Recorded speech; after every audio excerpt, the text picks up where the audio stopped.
आगे देखते हैं। इस हेतु बहुत काल तक सोच समझ प्रथम विचार यह आया कि कोई देवालय बनाकर छोड़ आऊं, परंतु थोड़ी ही देर में ये वापिस समझ में आ गया कि इन दिनों की सभ्यता के अनुसार इससे बड़ी कोई मूर्खता नहीं होगी,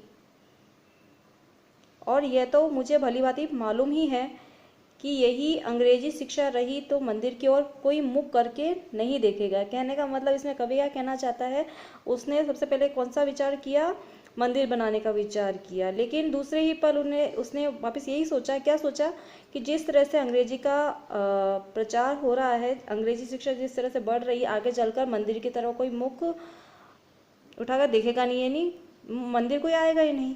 ठीक है, तो मेरा मंदिर बनाने से लाभ ही क्या है। इस कारण विचार का परित्याग कर दिया इन्होंने ये वाला।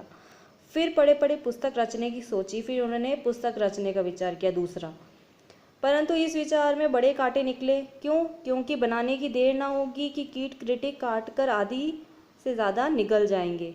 ठीक है ना, कहने का मतलब है जैसे ही मैं पुस्तक रचकर तैयार कर लूँगा, ठीक है, तो उसमें आलोचना करने वाले क्रिटिक यानी आलोचक, जो बुराई करने वाले जो होते हैं, जो आलोचक आलोचना करने वाले उसमें इतनी कमियां निकाल देंगे मेरी पुस्तक में कि वह प्रसिद्ध नहीं हो पाएगी और यश की जगह मुझे क्या मिलेगा, अपयश मिलेगा। जब देखा कि अब टूटे फूटे विचारों से काम नहीं चलेगा, तब लाडली नींद को 2 रात पड़ोसी के घर भेजकर मैं 2 रात तक सोया नहीं। आंख बंद कर शंभू की सी समाधि लगा गया, यानी कि शंकर जी जैसे समाधि लगाते वैसे लगा ली, और यहाँ तक कि 61 या 51 वर्ष उसी में बीत गए, यानी कि लेखक की आधी उम्र यही सोचकर बीत गई। अंत को एक मित्र के बल से अति उत्तम बात की पूछ हाथ में लग गई। एक विचार मन में आया, स्वप्न में ही प्रभात होते ही पाठशाला बनाने का विचार कर लिया मैंने, परंतु जब थैली में हाथ डाला तो केवल 11 गाड़ी की मोहरें ही निकली, यानी कि बहुत कम धन था मेरे पास। आप जानते हैं इतने में मेरी अपूर्व पाठशाला का एक कोना भी नहीं बन सकता था। निदान के लिए, इसके उपाय के लिए मैंने अपने इष्ट मित्रों की भी सहायता मुझे लेनी पड़ी। ईश्वर को कोटि धन्यवाद देता हूँ जिसने हमारी ऐसी सुनी कि यदि ईंटों की ठोर मुहर चुनवा लेते तब भी 10-5 रेल रुपए खर्च पड़ते, यानी कि यदि मेरे पास इतना धन आ गया था कि यदि मैं ईंटों की जगह पर मोहरें भी चुनवा लेता, है ना, ईंटों की दीवार की जगह मोहरों को चुनवाकर दीवार बना लेता, तभी मेरे पास बहुत सारा धन बच जाता। होते होते सब हरि कृपा से बनकर ठीक हुआ। इसमें व्यय हुआ वो तो मुझे याद नहीं, पर स्मरण नहीं, परंतु इतना अपने मुंशी से मैंने सुना था कि 1 का अंक और 387 शून्य अकेले पानी में पड़े थे, यानी कि अभी भी मेरे पास बहुत सारा धन बच गया था। बनने को तो एक क्षण में सब बन गया था, परंतु उसके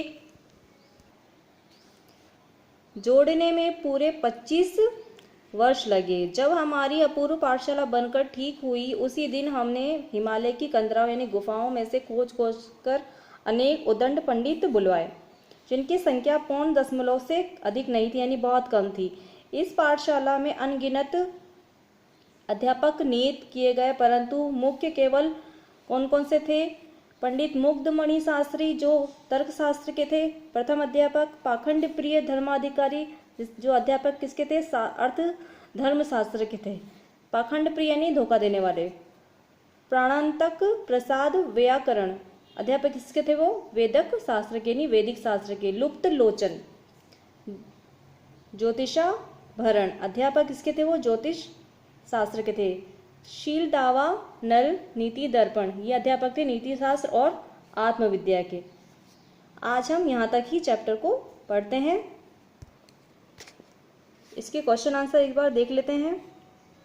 वस्तुनिष्ठ प्रश्न पहला है, भारतेंदु हरिश्चंद्र का जन्म स्थान कौन सा है? काशी। पर्यंक का शब्दार्थ कौन सा होता है?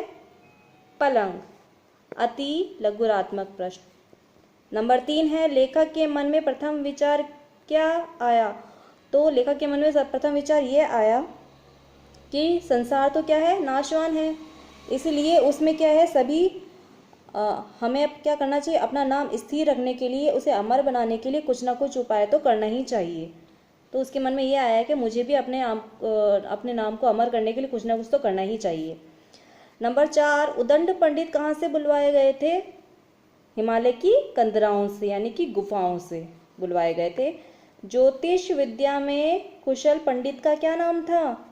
क्या नाम था? लुप्तलोचन ज्योतिषाभरण।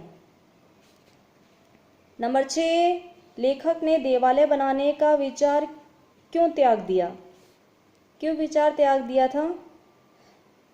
इसलिए विचार त्याग दिया क्योंकि अंग्रेजी शिक्षा प्रचलित हो रही थी बहुत, और जिस तरह से वो बढ़ रही थी आगे चलकर वो इतनी बढ़ जाती कि मंदिर बनने के बाद भी उस मंदिर में कोई दर्शन करने तक नहीं आता। ठीक है, मंदिर की ओर कोई मुड़कर नहीं देखता, तो मेरा मंदिर बनाने का क्या लाभ होता फिर?